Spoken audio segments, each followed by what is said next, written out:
Hello, everyone. I hope you're enjoying the funky pre-show music. I know it's not quite the 50s propaganda music for Eminem Monday, but we've got a couple of bottled things back here I'm looking at to see if we can find a good vibe for this show. Let me know if you're out there. Hey, Dominic, good to see you. Let me move this thing and I'll put my face up and do the face thing. Hello, everyone. Welcome to the Joy of Game Mastering, the program where I, Alex Thomas, the line developer of Mutants and Masterminds here at Green Ronin Publishing, walk you through demystifying the monumental task that is running a game for your friends. Hello, Malaloki. How are you doing? Thank you for coming to hang out with me this afternoon. Hope everybody's having a wonderful Tuesday. So far, mine's off to a good start. Yeah, we had a planning episode a couple weeks ago, and we were jumping into our first topic this afternoon. We were jumping into the fundamentals of game mastering, just to establish some baseline stuff about what this whole role is, how you slot into it, what it means for you and your friends, and some very baseline, applicable everywhere advice for game masters. If you are a new game master or you have questions, please feel free to post them in the chat and I will answer questions as we go along. Otherwise, I've got some stuff prepared to chat about. And yeah, tell me a little bit about the games that you all are running at home and let me know sort of, how your games are going. If you're playing any M&M, any age stuff, even some stuff that's not our stuff, I'm happy to hear about.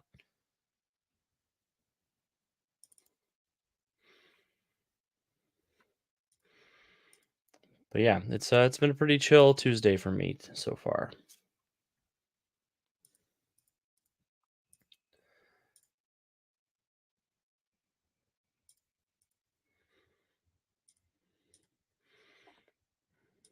Just to give us a definition, in Mutants and Masterminds, we define Game Master. One of the players in a Mutants and Masterminds game takes on the role of Game Master, abbreviated GM. You might have heard this as Dungeon Master in other games, narrator, storyteller. Lots of different RPGs have lots of different titles for this specific role. But essentially, it is a combination writer, director, referee. The GM creates the adventures for the heroes, plays everybody who's not a player character, describes the world to the players, and decides the outcomes of actions based on the roll of the die, guidelines given in the rules, and sort of logical consequences for player decisions. Um, it is a big job. It's one of the biggest responsibilities in role playing games, and it is daunting. I know it can be very scary when you're first getting into that position. I started when I was 11 because my dad bought us the third edition starter box for Dungeons and Dragons. And my friends and my brother looked at me. We found out that there was somebody who had to be Dungeon Master, and they just assigned it to me. And I've been here ever since. And now it's my job. So, it's if I could figure it out when I was 11, you guys can figure it out now, I promise. And it is rewarding. It's one of my favorite roles as a game. It's one of my favorite roles in gaming. I have a lot of trouble taking off my GM hat when I'm sitting at the table as a player, for sure. Dominic's been working on a couple of game concepts, mainly doing tokens. I saw the post you sent me over on Atomic Think Tank. I just haven't had a chance to dive into it, but so far they look great, Dominic. Doing the whole Freedom Force, Magna Force, Blackguard, and Devil's Advocates. Awesome. Loki, I'm in the planning stages of Scooby Doo meets Cthulhu Awakens, but currently running the Rise of the Rune Lords campaign converted to Pathfinder 2e. That's awesome. I'm really excited to see how Scooby Doo meets Cthulhu Awakens plans out. Um, one of our developers behind the scenes in Green Ronin is tinkering around with an idea of a sort of small town Cthulhu Awakens supplement. So sounds like that could be of use to you. So yeah, but yeah, so you're writer, actor, director, adjudicator, referee in a lot of ways, sometimes therapist. There's sort of a lot of hats that you put on as game master, and it is tough. It is something that you have to have some mastery of the system that you're running in. You don't have to know every rule, obviously, but you have to be able to make a consistent and fair adjudication when situations come up that aren't covered in the rules or that you don't remember the rule of in the moment. So, what I'm going to go through today is some general GM advice. If you have questions, if you have anything that you want, further information about, please let me know. But I've got a couple of talking points that I'll go through while you guys are hanging out with me. Um, and that will start with I have sort of a top 10 fundamentals of game mastering list that I give for people who ask me, how do I start being a GM? What goes into that? And the number one rule I always stress for people is to be confident. You know, you are the one putting the hard work into crafting a story, preparing the maps, and all the other incidental behind the scenes stuffs that the other players do not have to do and may never even notice. Believe in your ability to present this game to your friends or the strangers at a convention or at your friendly local game store. Wherever you are a game master, show up and show out. You are playing all of these roles. You're a director, referee, editor, conflict mediator, cat herder, and confidence is key. Nobody knows what the script is, and nobody is expecting you to fail. It is very much a public speaking sort of customer service role in a lot of ways. So it's important to have that belief in yourself because everybody knows like your players will be able to tell if you're not confident in the material you're presenting, and they will take your cues from you. Oh, the Freedom League, not the Freedom Force. That's probably a good distinction. Not that there's anything wrong with the Freedom Force. Freedom Force was a PC game, wasn't it? With Minuteman? Is that who's in the Freedom Force? I thought I saw it on Steam. Let me double check. I might be making that up. Yeah, Freedom Force versus the Third Reich. It's an older game, I think 2002. Yeah, which fancy 2002 feeling like an older game, but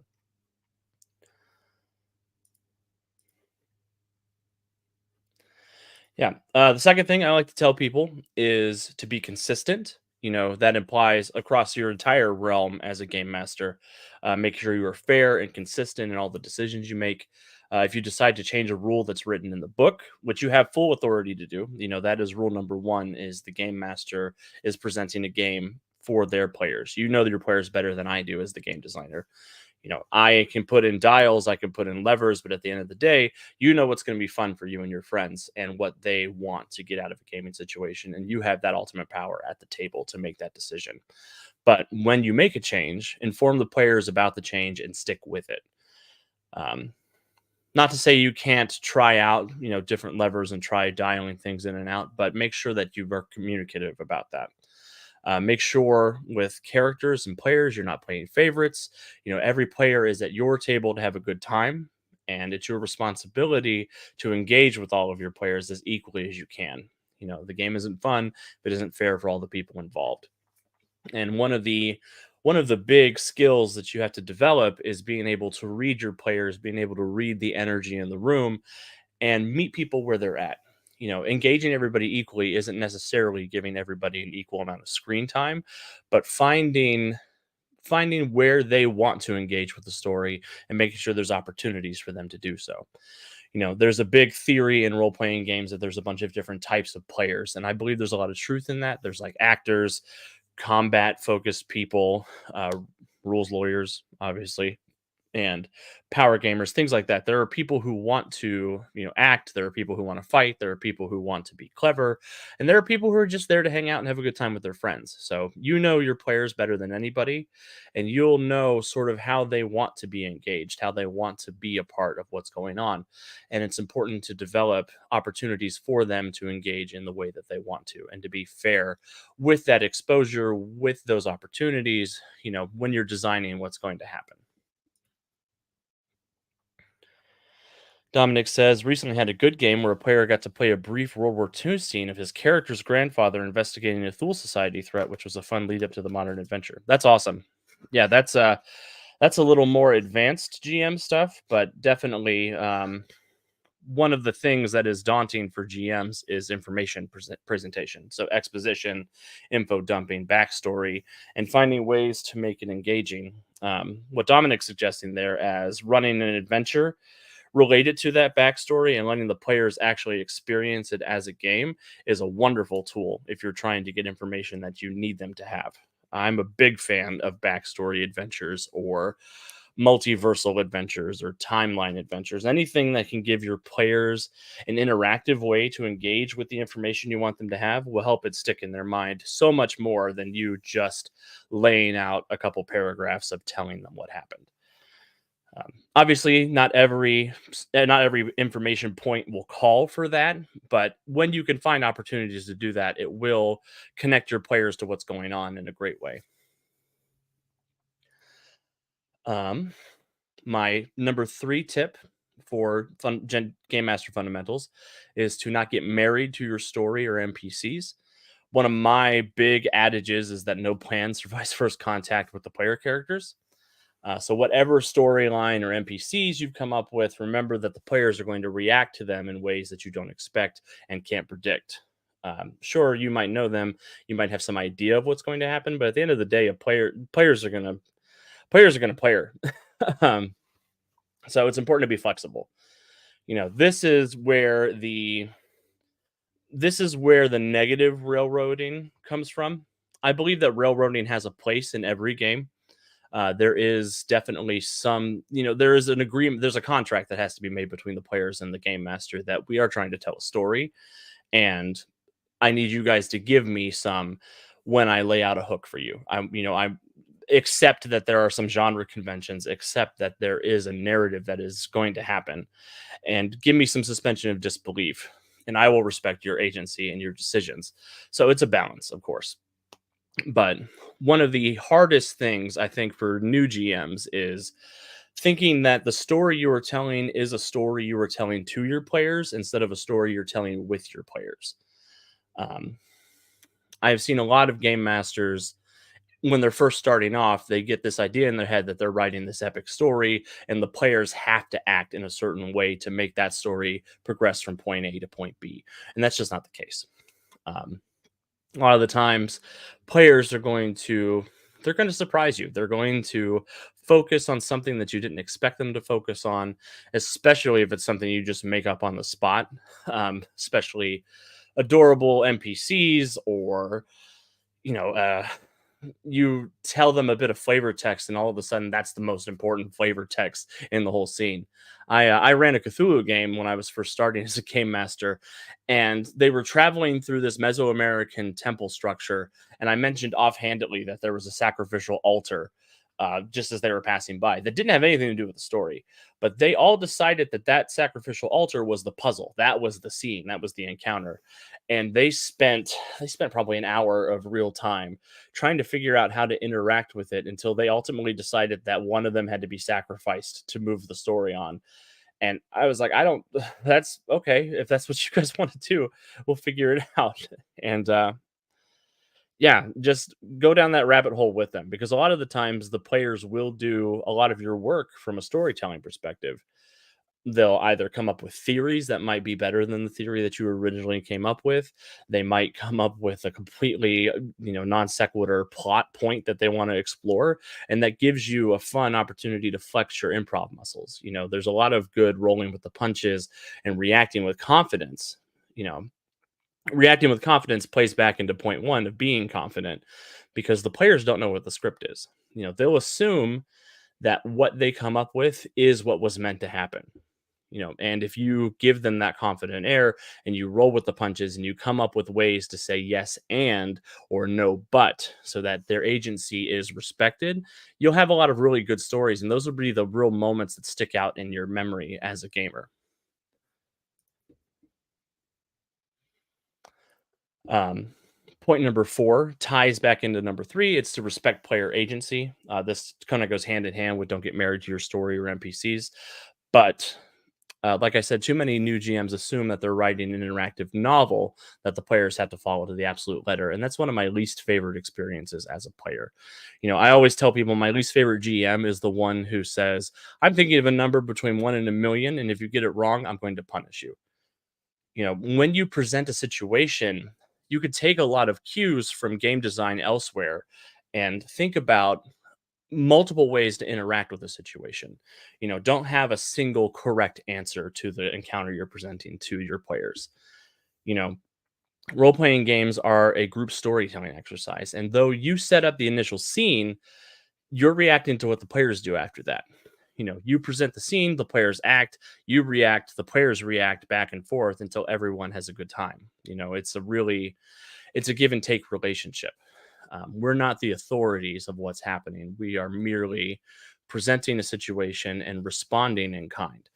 So it's a lot of back and forth. And I think some of that back and forth gets lost for some new GMs, especially if you come up with a puzzle where you're very strict on this is the answer to this puzzle, but a player comes up with a really clever answer that you didn't think about. Be willing to let that go, or if your players, you find out that you put this work into this puzzle, but your players don't like puzzles, don't be afraid to swap out the puzzle part of it for a dice roll or through a role playing scene, something that lets them engage with that puzzle in a way that is exciting to them so it doesn't stall out. Pace is one of the most important tools in your toolbox as a game master. You are in control of how quickly scenes progress, how solutions come, what the consequences are, and it's up to you to really come up with a lot of ways to engage with the scene and be willing to accept other solutions to problems that you didn't even think of when you were coming up with all the different solutions that you came up with.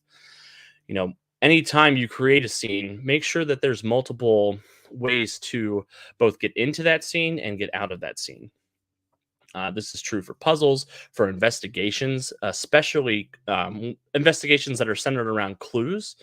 One of the most important things that you need to do is not come up with a load bearing clue, is what I tell people. It's make sure that they don't need one specific piece of information to put the whole mystery together. You want to have, if they miss that clue, there needs to be something else that they can find to propel them forward into another scene where maybe they can get that piece of information elsewhere. Um, and I'll do a whole episode about investigations because investigations come with a lot of pre-planning and a lot of improvising on your part. It's a rich blend of having to deal with making sure you know where all the pieces are, what the timeline is, but also understanding that players won't always put those pieces together. Either because the puzzle is in itself kind of nebulous and kind of complicated, and also because sometimes player characters can be a little smarter than players themselves. So it's finding ways to give information without locking the story in place. That's the last thing you want to ever do as a game master is get the story stuck in one spot and have everybody mired down in this sort of morass of we're not moving anywhere, we're frustrated, we don't have information. So making sure that none of your clues are load bearing, respecting their agency, and having some kind of mechanic in the game that you're playing that can give you sort of a voice of God clue giving to players. For instance, in Mutants and Masterminds, you can use a hero point to get GM inspiration. So if they spend a hero point, you give them sort of like this is where you should go next, like an important piece of information in that moment, so that you don't necessarily get stuck. That's the most important thing.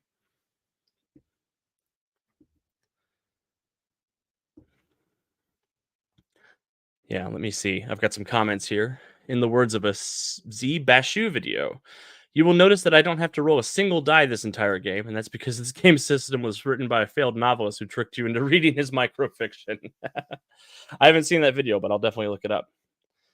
Malaloki says I had an NPC that the players crossed that I was going to have come back in on a later fight till one of my players said that he bet the NPC was the big bad they were searching for and it was better. So I moved him there. Yeah, definitely. Watching the player go, I knew it. Was great. I knew it is one of my favorite moments as a GM, especially if it's their idea and I don't have to tell them that I'm just going to take credit for that idea. Your players will do so much work for you if you let them. 100%. Three clue rule. Yep, I'm a big fan of the three clue rule. Raphael says, I'm preparing one campaign for my friends in the Expanse setting. They already made their characters and will start at 2 of next month. I'd like to use their story in my campaign. Yeah, it's very important to incorporate character backstory into the plot that you're telling. Are you looking for any specific advice on how to do that, Raphael? Rebel Moose says give the players a Capoeira Gabora. Not sure what that is, but I will Google it real quick and see what I pull up.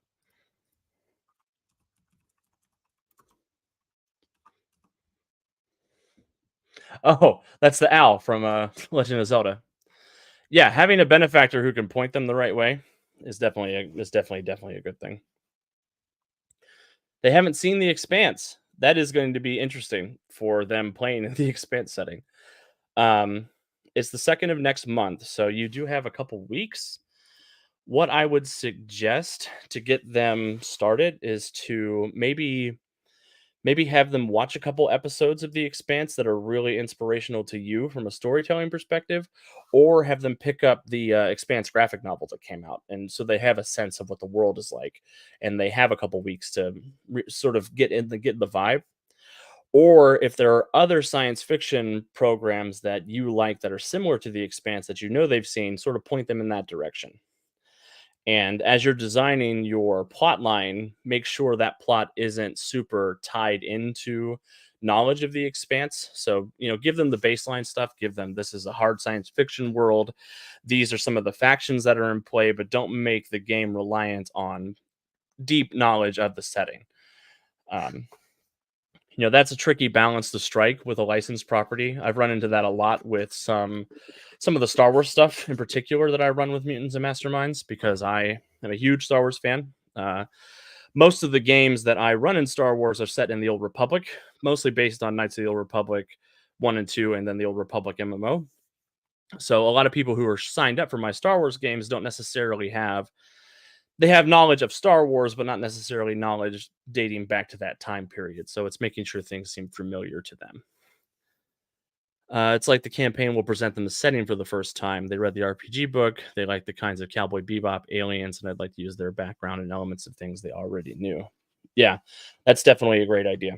Um, did you have session zero, Raphael, to sort of tell them about what you're thinking about your campaign being? That's another really good thing to get everybody in the go in that moment. Yeah, and you can definitely find Alien will be kinda hard to work into The Expanse because that's a little more fantasy science fiction than The Expanse generally is, but you could definitely get a Cowboy Bebop vibe with The Expanse. You could just if they're bounty hunters that, having them play space bounty hunters is something they can glom onto and something that they have a context for. What are they thinking about for their characters? Have you talked about what their characters are going to be? I love running the Star Trek Adventure system, which can have a similar issue. Yeah, and that's one of the tough things about licensed properties is people come into that license with a baseline of knowledge, or they come into it with preconceived notions, and it's up to you to sort of set that knowledge, set that baseline for them, like what this is going to entail, and making sure that when you get stuck into the weeds of the lore stuff, that it's easy to follow along and isn't required knowledge. They got very excited. I'd like to use the protomolecule as alien as that treat. Yeah. Yeah, the protomolecule is a really interesting tool for introducing some more fantasy elements into the expanse as a game. So I'm curious to hear how it goes. Please let me know. I'm here every Tuesday at 5 p.m. EST. So stop by, and I would love to hear how your campaign goes. Getting back into my top 10 tips, um, the one that I think is really hard for new game masters is understanding that you're not going to win, and that's okay. Uh, One mistake I find a lot of new GMs make is trying to win the game as if the game is some us versus them activity. It's a very old school way of running games. Back in the day, it was very much the GM versus the party. And the goal was to have that conflict, have that tension, and not trust your game master. Um, and these days, and I think back then, that's mostly false. Yes, you're playing the monsters, you're playing the bad guys, but ultimately you want to see the hero succeed. They're the protagonists of the story. You're the antagonist. You want to present a good challenge, but at the end of the day, if all the player characters just keep dying and are having a bad time and don't get to feel heroic, you're not really succeeding at making it a fun escapism game for your players. It's and it's a tricky balance to walk because you want to make sure it's challenging. You want to make sure that the monsters are acting logically. You want to make sure that there is that sort of tension so the players aren't just steamrolling everything. But if you wanted to kill them all, you could just do that. That's one of your powers as a game master. You can just say, "Oh, everybody has a heart attack," or "Rocks fall, everyone dies." You don't have to. It's we have unlimited power on this side of the screen, and that unlimited power is not there for us to win, so to speak. That unlimited power is there for us to help our friends have a good time and escape and tell a good story. And this all comes down to tone. If the game you're running is designed to be that GM versus player dynamic, make sure that that's known and make sure that that's what your players want. You know, I keep mentioning this session zero. It's a very important tool in your GM toolbox. It is a meeting before the game happens to say, this is the kind of game that I want to run. This is the story that I've got in mind. This is the tone I'm looking at. Does that sound like a fun game to you? And if not, what can we do to modify it a little bit so that it is a fun game for you? And how can we make sure that you have player characters who fit in the story? How can we make sure that the tone is what we're looking for? You know, that tone is very important, especially, I run Mutants and Masterminds. So Mutants and Masterminds has an unlimited character customization system. Like you can make any kind of superhero you want. And that plethora of choice can really lead to tonal issues if you don't have that discussion up front of, this is the kind of superhero story that I'm telling, or this is the space opera story I'm telling, or this is the bounty hunter story I'm telling. You know, you don't want to be writing an epic fantasy Lord of the Rings style story and have one of the players show up with like My Little Pony, or you don't want to be doing a gritty street level 90s like Punisher comic book story and have Adam West Batman show up. Like, you want to communicate that tone. You want to make sure that everybody is on the same page and then that everybody wants to play this game. One of the things that I think a lot of people get bogged down in is the idea that bad role playing is better than no role playing. And I don't think that's true. I think it is important when you put in the time and effort into designing a campaign and or even getting a one shot together with your friends, making sure that you're all going to enjoy the kind of story that's being told and that everybody has that voice to have that discussion before the game even starts. It's, we only have so many hours a week that we can enjoy, our off time. And I'm a big proponent of making sure that whatever you do to have fun and is fun for you and is fun for the people that you're doing it with. Don't do this because it's an obligation or don't do this because you feel like you have to. It is something that you want to do, and it's a service you want to provide to the people that you are running a game for. It's very, it's very much something that you're volunteering to do for the people you care about. And that's what makes it so wonderful. I love game mastering because it's a chance for me to tell a story with my friends and give them that time to be a hero, give them that time to tell the kind of stories they want to tell. I have a reputation for being like the trauma GM or, being scary to play with, but that is something that's widely overblown because at the end of the day, I'm a big softie and I want everybody to have a good time. But don't tell my players that. They need to know that I'm really scary. Um, so yeah, you're not going to win and set the tone. That's tip 5 and 6, sort of all wrapped into a session zero bundle. Um, and we could talk about session zero for a little bit. It's a time before the game starts where everybody hasn't really fully built their characters yet, and you haven't really gone into too much world building and too much campaign design yet. But it's sort of like a pitch meeting. You show up with an elevator pitch of what the game is. In my my most popular way of doing it is coming up with, again, a 1 to 2 sentence synopsis that's real quick, real pithy. This is what the campaign is going to be. The one I'm running right now, Freedom We Dark in the Multiverse of the Master Mage, that was a little easier because it's a sequel to the Nether War game I ran. But the pitch was, you guys are going to be traveling through the multiverse, trying to stop Adrian Eldritch from destroying the multiverse. That's the whole pitch. That was. Does that sound interesting to you? Is this the kind of game that you want to play? Do you want to travel through the multiverse?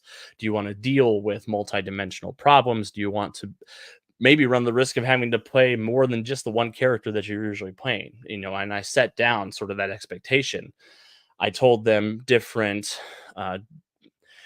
properties in a similar genre that I was going to be taking inspiration from as the GM.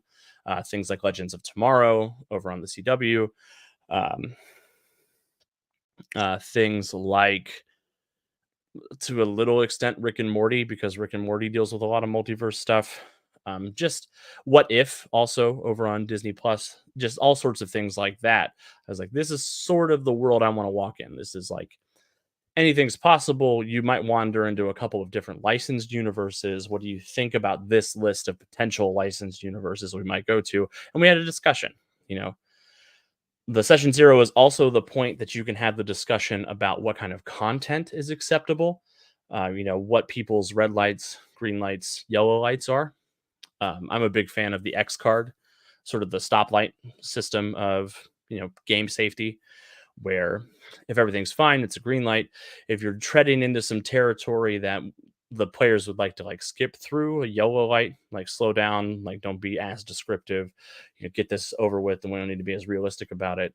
Or red light, where the scene stops, we back up in time a little bit, we talk about what happened, and then we progress the story from that back point, avoiding that particular kind of content and just reshaping the story so that everybody's having a good time. So, and then I also give time in session zero for the players to all introduce their character concept and to talk about, this is what my character is, this is who they are, what they're good at, this is what I kind of want to bring to the party. And so everybody knows what their role is in the group, and everybody is able to craft characters who are complementary and feel like they are from the same story, like the crew of the Cowboy Bebop. Um, they all feel like they belong in the same universe, even though they are very different characters. Or, the Fellowship of the Ring. They all feel like they're from the same universe, but they all bring different skills, different experiences, and different point of views from across Middle Earth. It's sort of finding that sort of niche for your characters. They don't have to all know each other. The Fellowship of the Ring didn't start off all knowing each other, except for the four hobbits who all came together. But you have that commonality in concept that makes them feel like they belong in the same place, even if they don't know each other. If if the characters do know each other, that is also great. That is one less step for you as a GM. Raphael says, "Oh, I have a question about the session. When you have that kind of player with the protagonist, cool goth bad guy who's a good and nice friend, plays okay, but always runs some problems in the table with the other players or with the we need to be united part." Oh, you're okay. Your English is completely understandable. That is a discussion you have to have with that player. That is one of the things that the session zero is there for, to let the players know, I understand that the lone wolf bad boy is a cool concept. It is a very common trope in role playing games. But and in media in general, but if you want to be that loner bad boy type, we need to find some reason that your character participates in the game. Because at the end of the day, we all need to be participating. The goal is to be building a story together. And if you're imagining a character who is not going to gel with the group, we need to know if that's okay with everybody. It might be okay with everyone. Just have that discussion. Um, ask the other players, how do you feel about player versus player betrayal or player versus player combat? Not everybody is cool with that. And if your friend is a cool guy, he will cooperate. He'll understand that this is not the kind of thing that my friends are trying to do. and use the GM if he does have that concept and he wants to participate with that. You might even be able to schedule like solo sessions with that character. You might have the one character, you might tell him, I like your idea for this character as maybe an antagonist for the group. So how about we run a couple of one-on-one games with that character, and you could be acting in the background, taking on some stuff and making the plot progress in other ways, maybe for the heroes or against the heroes. Yeah, the one player who is like, "No, I don't wanna be involved in the story. I It's not what my character would do. I'm not interested in this conflict." You you sometimes you have to put your foot down as the game master and be like, "Well, everybody else, this is their business, so we need to find some way to make this your character's business, or you need to give me a new character concept." And that can be hard. People get really invested in the characters they create, and it can be really hard to break them of their fascination with this character. So that's another reason I like to do session 0 before anybody really gets married to a character idea. And I like to send out a packet of information to the players beforehand saying, this is the kind of story I'm telling. I usually do like 3 to 4 pages of information, nothing too overwhelming, mostly things I'm inspired by, the genre, tone. If this was a movie, what the rating would be: PG, G, R, PG-13, whatever the international equivalent is. Um, and these are the kinds of characters that I'm picturing for this game. And that is the hardest part. That is especially because a lot of players really like that archetype, and they really like trying to play that character, but they can be such a pest to everybody else. And when anybody says that's what my character would do, I tend to cringe inside a little bit because you made that character, so why did you make your character an asshole? Maybe don't do that next time. Um, yeah, just talk to him. Communication is that's the key to making sure everything runs smoothly. And telling him, I know your character's a loner, but come up with some reason that they're doing this. You know, and point to some examples like Wolverine hangs out with the X-Men even though he's a loner because sometimes he tries to get things in. Yeah, he I'm doing this. I guess I'm following your advice. This friend ruins a campaign we played, but we all like him. That's tough. And sometimes, and I know this sucks. I know this sucks so much, but sometimes people who are really good friends are not good people to play games with. And that can be one of the hardest things to realize and one of the hardest things to have that conversation about. It's because at the end of the day, we're just trying to play a game and have a good time.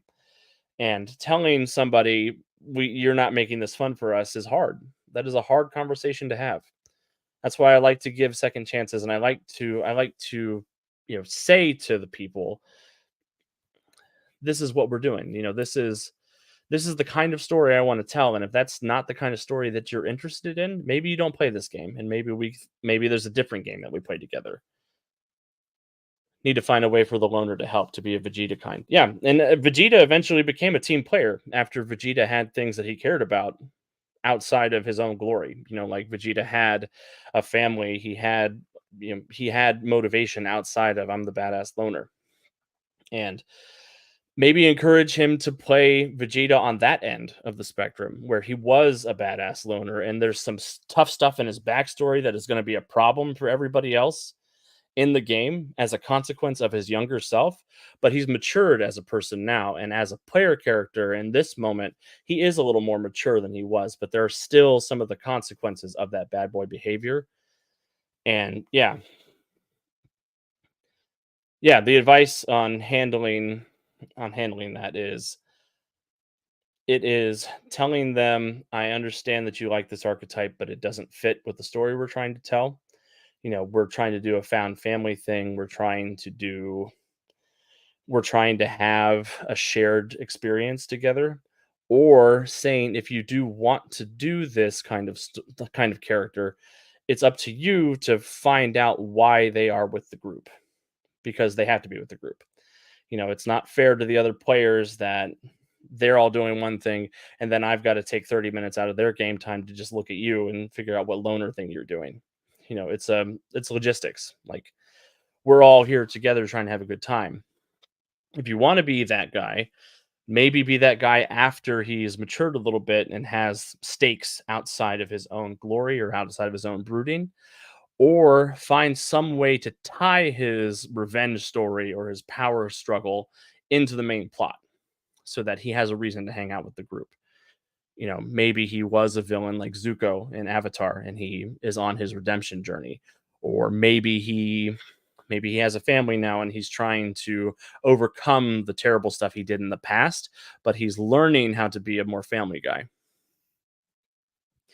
Yeah, the conversation part is the hardest part. And I conflict is one of my least favorite things, but I one of the things that helps me is not thinking of it as a conflict. Thinking of it as just we're a team and we are, I want us all to have a good time. And my job, one of my jobs as game master is to make sure we all have a good time. You know, and all of us have a good time. It's not just you having a good time, it's not just me having a good time, it's the whole group having a good time. And whatever we can do to make that happen will make us all happier. That's at the end of the day, we're trying to have fun as a team. Like, if you want to have a loner story, maybe we can do a one-on-one game at some point and we could try that. We could try the loner story arc just with me as the GM and you as a player, and we do the solo RPG or the one-on-one RPG. Or you write a book. If you really really want to embody that archetype, writing it as a novel is a much easier time than making everybody else suffer through it. Yeah. Um, but yeah, let me know if that helps, Raphael. I'm sending you good vibes. I really hope your player is willing to hear you, because I'm sure he wants everybody to have a good time. He sounds like a good guy. He sounds like, he has this idea in his head of the story that he wants to tell, and just make sure he knows that this is a story we're all telling together, not just him. Getting into the last little bit of my top 10 fundamentals. Um, Fundamental number 7 is please feel free to borrow elements from other stories.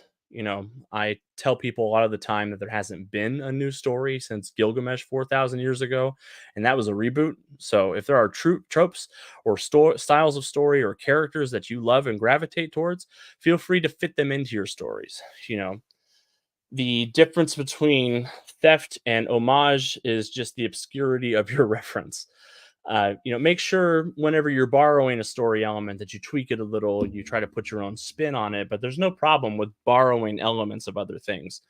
You know, Nobody is expecting you to be this masterclass storyteller who is giving a whole new story that's never been told before. A lot of the best game masters that everybody looks up to, they tell a lot of stories that are borrowed from other fantasy tropes. Brendan Lee Mulligan over on Dimension 20 is doing a magic school. That is, it's kind of elements of Harry Potter. There's elements of Greece. There's elements of John Hughes movies. Like, it is just a wild blend of a bunch of homages, but it's not necessarily unique on its own right. The uniqueness comes from the execution. It comes from, the NPCs he brings into the story, but he borrows some plot points and plot tropes from those very classic genres. And your players like these stories for a reason. If you're running Mutants and Masterminds, your players probably like superheroes or anime. There's probably some plot things that they're like, I love when that shows up, and I'm glad I'm getting to experience it interactively. You aren't expected to be a genius to be a game master. I think that is one of the biggest mystifying things that I want people to take away from my lessons, from my advice, is that you don't have to be a genius to be a game master. You don't have to be an auteur. You don't have to be super innovative or super creative. You just have to be willing to put a story out there. Your players will help you and they will go along with you on the journey. You guys are probably friends because you like a lot of the same pop culture. You probably like a lot of the same tropes. So finding ways to introduce those tropes, your players will like them. They will, they like the same kind of stories you do. So don't feel like you're ripping something off if you decide that you want to tell an epic story about a group of heroes traveling across the country to destroy a MacGuffin to defeat an evil overlord. That's Lord of the Rings, but you have a chance to really, you can put whatever spin you want on that. I've run a D&D game that was a group of players found a mystic artifact tied to an evil overlord that had to be taken somewhere to be destroyed. But that was the only similarity to Lord of the Rings, was that overarching plot structure. The journey was the real difference. That was the real creativity. So don't be afraid. If you're writing a superhero story, feel free to borrow from episodes of Justice League Unlimited, or feel free to borrow from the MCU. Feel free to really take on ideas from other sources and put your own spin on them. Put your own flavor in them, because at the end of the day, we all like the same kinds of stories. We're all nerds playing these role-playing games. So, don't be afraid to, if you like something from Star Wars, to borrow it. If you want to have space marines from Warhammer in your universe, feel free to dump in some super soldiers from space. Find some way to make it your own, but borrow that physicality, borrow that connection, that emotional resonance, and your players will really enjoy it. I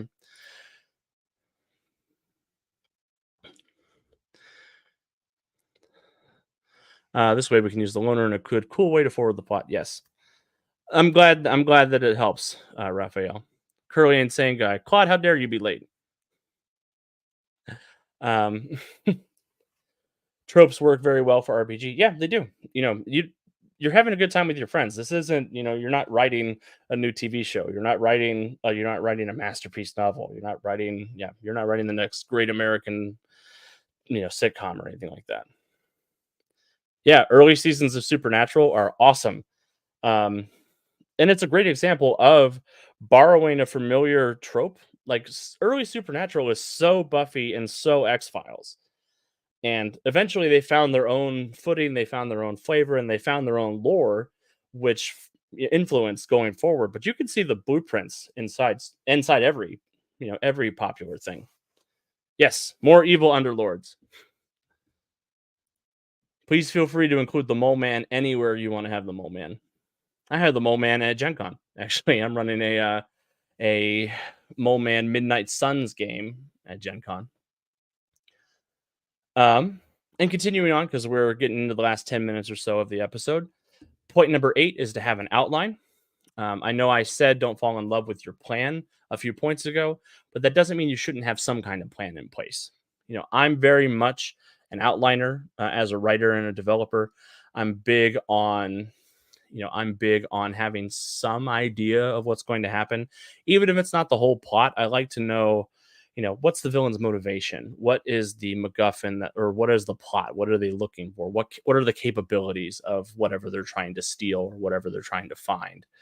You know, what is a good introduction scene to get everybody involved? And another key thing I like to ask myself in my outline is, the villain wants this thing. What do they want to pay for it? And what are they willing to pay? What are they willing to sacrifice for it? So, like, what is their best case scenario? What is the worst case scenario they're willing to accept? So that most people aren't willing to die for a cause. So generally the line for a villain should be a little short of I'll die for this, but there are some things they will die for. But if they're willing to sacrifice their underlings to accomplish this goal, if they're willing to get arrested in the possibility of accomplishing this goal, if they don't want to deal with, if it's not that important to them, it probably shouldn't be the plot of your story. But figure that out, and understanding that motivation and what they're willing to pay and what they are want to pay, that's enough information to get you through improvising the story based on the reactions of the players and the villain. But even if you're mostly a pantser GM, so plotter and pantsers is a very big author delineation, but sort of fly by the seat of your pants and figure out what's going to happen when you get there. You want to have some idea of how the session's going to begin, at least. It's hard getting all of your friends together to game once a week or every other week or once a month. So please respect that decision they're making to spend time with you by taking a little bit of effort into your preparation. You don't have to prepare everything down to the last word. I think that's another big misconception with young GMs or new GMs is that they feel like they need to have everything plotted out and they need to have an answer for everything. If you do that, a lot of that preparation work will not be used in the game that you're running. And if you want to make all that preparation work and that's valuable to you, please feel free to do so. I'm not here to tell anybody the right way or the wrong way to game master because it's a technique, it's an art for everyone. But just understand the more preparation you do, the less likely all of it will be used in that specific game. I'm a big fan of having backup files of scenes that didn't get used or plot points that the players just swerved and ran away from that you can employ at a later time so that prep work is done or is something you can modify a little bit. One technique that I really enjoy, I call it the cup game technique, where I present a couple of options to the players about where they want to go and what they want to do. And I sort of put the prep that I did underneath a cup. And whatever they pick, that's the cup that really winds up happening. So if they decide we want to go to the haunted mansion instead of going into the swamp to fight the hag, the adventure is going to be roughly the same adventure. I'll just swap out like the villains and I'll swap out some of the environmental conditions, but the prep work is suitable for both. And it's finding a way to sort of toggle that back and forth that I'm a big proponent of. Um, and understanding again that the players don't know what the script is. So if you respect their choice and let them make that move, let them go there, you can just bring your prep over there and modify it a little bit so that they get their agency, but you also don't have to do as much improvising on the fly. So that's one way to make your prep work double duty for you. That's one thing I'm a big proponent of. I as a developer and a designer, I have a lot of game developing and a lot of designing I have to do every day of the week. And any wasted development time really sets me back. So I try really hard to make sure whatever I'm working on can serve multiple purposes. And I think that is a great habit to get into, even as an amateur or as a hobbyist game master. Making sure whatever prep you put in is serves you, that it's not extra, it's not unnecessary prep work. I also tie this into what I call iceberg theory, where whatever world building, whatever prep work that you put into designing your world or your game, your players are going to see 10% of it and 90% of it will just be under the surface informing what happens. That is the key to making the world you're designing feel lived in, is having answers to questions that the players might not ask and not feeling like you have to give them that information just because you know it. Um, this ties into narrative design as well. I find a lot of times that a lot of writers get really excited about all the prep work that they put in. They get really excited about the world that they built, and they feel like dumping a bunch of information on their players that the players don't necessarily care about yet. You know, uh, when I'm advising new writers about this, I call it brick wall world building syndrome because world building, every world that somebody is introduced to comes with a learning curve. And the steeper you make that learning curve, the more likely it is to become a brick wall that the reader or the player bounces off of and doesn't ever come back. You don't want the world that you're introducing to seem too daunting. You don't want to give them too much before they have an emotional investment in it. So let their characters come in, make your initial adventures not dependent on, grand deep knowledge of the setting that you're introducing them to, even if it's a licensed setting. Make sure that the adventure itself is exciting and they meet some NPCs that they can get hooked on, and they run into some maybe an organization that is, it's intriguing to them. And once they have that little bit of spark and interest, they will ask you questions. And that's the moment as a world builder and as a game designer that you get to really like, unload a little bit. But don't front load that. Don't put that in the beginning. Don't put that in your document telling your players what the game is like. Make sure that they come to you for that information. And then you get that like warm fuzzy feeling of I made something that they're interested in. That's so cool to me. That's one of my favorite things as a world builder. Yeah, Claude says I used to overshare what they managed to avoid, but now I just save it because it could be used later. Yeah, yeah. One thing that I know a lot of players like to do, especially in like one shots or convention games, a lot of people will come up to me afterwards and they'll ask, "What would have happened if we did this?" And depending on if I feel like I'm going to see that person again, I will tell them what would have happened if if they made that decision, or if I'm improvising, I'll be like, I don't know, probably the same thing.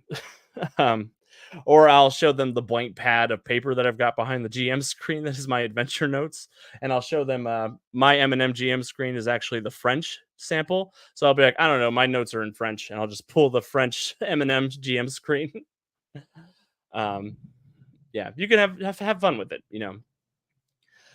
Getting into the last little bit of advice here as we're wrapping up. Um, Point number 9 is to know your time slot. That is a very important thing, and it's one that I need to work on because I have a habit of overwriting. But when you're designing both your adventures and your campaign, think about how long they're going to be. I tend to think of my campaigns as like the seasons of a CW TV show. So I usually plan like 24 episodes worth of content that are intended to be 4-hour game blocks each. So I know roughly the first act of the story will be the first 6 episodes. The middle of the story will be episodes like 7 until 22. And then the closing action will be episode 23 and 24, with the climax of the adventure around like episode 20, 21. And that way I've got, 1 to 4 episodes, 1 to 4 sessions of time for the final bits of the adventure to kick off. You want to know how much time you have to work with so that you can make everything important. One of the things that I'm big on from both an adventure design perspective and a campaign design perspective is making sure everything is important and propels the plot forward or serves the story in a different way. Not everything needs to be plot relevant, but the things that aren't plot relevant need to be unique and different enough that they offer like a palate cleanse from what happened in the plot, or they offer some very different style of adventure, things like a backstory adventure to give information out to the players, things like a time loop adventure, thinking of like the heat of the moment episode in Supernatural where Dean gets killed over and over and over again. That didn't really propel the plot too much, but it was fun. It was an interesting deviation from the norm. So anything that doesn't move the story forward should be a deviation from the normal kinds of stories you're telling. Whether that's a closed room mystery, and honestly, a time loop is kind of a closed room mystery if you think about it. Um, Things like I sent my players into the idiot box in Nether War after they had this big traumatic moment where Bowman's girlfriend betrayed them and killed Adrian Eldridge in front of them. And that was rough. So I was like, we're going to have a moment where we're not going to deal with that, the consequences of that. We'll have fun TV adventures. So finding little deviations from that. And that ties in to point number 10, which is have fun. This is a game after all, and you have put in an exhausting amount of work, and you're going to want to pull your hair out, but it should be fun for you and your players. If you enter this and let yourself have a good time, I promise it will go better for you and your players. It is stressful. There is a lot of prep, there is a lot of expectation. You have to know the rules, you have to be willing to communicate with your players. You have to put the time into designing at least an adventure, maybe a whole world, having a session 0, making sure that there is a place for the game to happen, because generally you have to be the host when you're the game master. And if you're the host, does that mean that you're providing snacks, all of the logistics of the game? But when you're in the game, have a good time. You know, the energy you bring into the story and the fun that you have will flow out to your players. It is something that is so rewarding. And it's what I try to keep in mind especially in this time right before convention season starts, when I'm losing my goddamn mind trying to write all these adventures and trying to make sure I've got character sheets and props and, you know, did my events sell out? Am I going to enjoy the people I'm playing with? Do I recognize any of these names? If they're new people, how do I make a good impression? What do I wear? All of that stuff. Leave that behind when you sit down behind and you're ready to tell the game. You're ready to tell the story. It is so important that you have a good time because you are doing this to have fun. I think a lot of game masters lose out on realizing that they need to have a good time too. And I think it's important to tell your players that when, in an after game moment where you're asking, "Hey, did you guys have a good time? What would you like to see more of? What would you like to see less of?" Remind them that you're also trying to have a good time, and your good time can come from them having a good time. I love seeing my players light up. I love seeing them figure out the puzzles, and I love seeing them get revenge on the bad guys. And I like to see them sweat a little bit, but I like to know that they're having a good time. And it's a game for us too, even though we're putting in so much work. And if it helps, delegate some of the other tasks. If find somebody who can be in charge of snacks or be in charge of hosting so that you can focus on the game aspect of it and the in the moment running things of it. Have that discussion if you need to delegate some of that. But remember, every time you sit behind the screen, this is a game and you are supposed to have as good a time as your players. And then my last little bonus piece of advice, because I can't just leave anything at 10, is that communication is an underlining key to your success as a game master. That's kind of the linchpin of all of this advice is communicating. I know when you're, elbow deep in creating a dungeon for your friends, it seems like running the game is a solo endeavor, but it's really not. There's a lot of prep work that happens outside the game for you that can be sort of isolating and be sort of lonely while you're going through it. But communicate. If you talk to your players, get a feel for what they want out of the game. And if you tell them what you want, things are going to be so much easier. I know communicating can be hard, but it's important, especially if you have a situation where there is some conflict between you and one of the players or some of the players and each other. Be willing to engage in that communication. It's a social activity, and I think a little socializing goes a long way towards greasing the wheels of fun, is how sort of how I phrase it. But yeah, that's the fundamentals of game mastering. Um, Claude says, right, they don't need to know the complicated infrastructure of the Thieves Guild right away as much as they just need to know the guild exists and is cool. Yes, 6 seasons in a movie. Um, Gene Caron says, great. I live known how to use the right villains. I could make that a topic of its own, how to use the right villain for different stories. I'll write that down as a future topic. Ken, oh, you missed it. Yeah, sorry, Ken. This is a really good set. I think it was a really good discussion. So please, the video on demand will be up on YouTube as soon as I hit end stream over here. As for news around Green Ronin, on Thursday, we will be here for Thursdage at 5 p.m. EST, 2 p.m. Pacific. We will be hosting Abraxas Precipice, one of the big Expanse live streams. So, Raphael, if you're still here, I think tuning in for that Expanse RPG discussion would probably be good for you. We are off next Monday for Mutants and Masterminds Monday because of Memorial Day. But if you are a member of the Atomic Think Tank, we have a contest going on currently to design an encounter or a scene for one of the adventures I'll be running at Origins. So please head over to the Atomic Think Tank to check that out. I also shared my template for writing adventures in M&M over there yesterday in the M&M Commons. So please feel free to grab that document. It's not anything flashy. It's just how I format my notes and how I prepare myself mentally for running an adventure.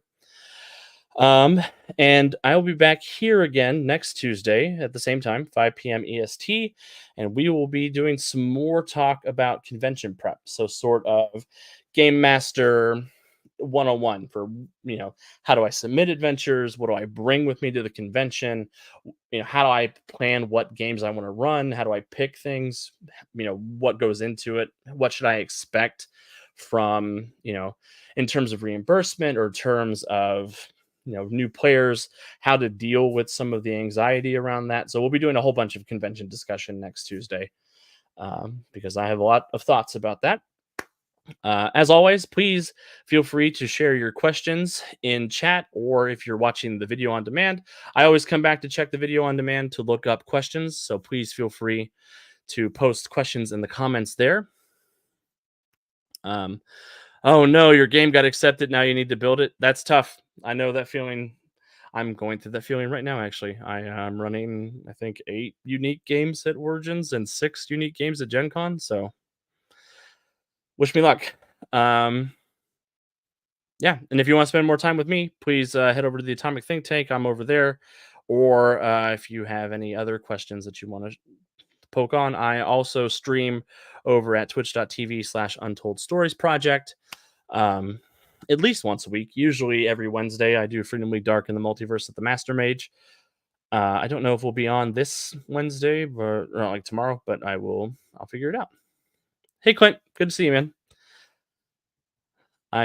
You please feel free to watch this video on demand. I think there's a lot of really good advice here. If you're just getting into being a game master, or if you have questions about some of the basics of game mastering, please give it a look. But until then, I will see you all on the next time. So until then, be good people and make sure you take some time to play a game for yourself.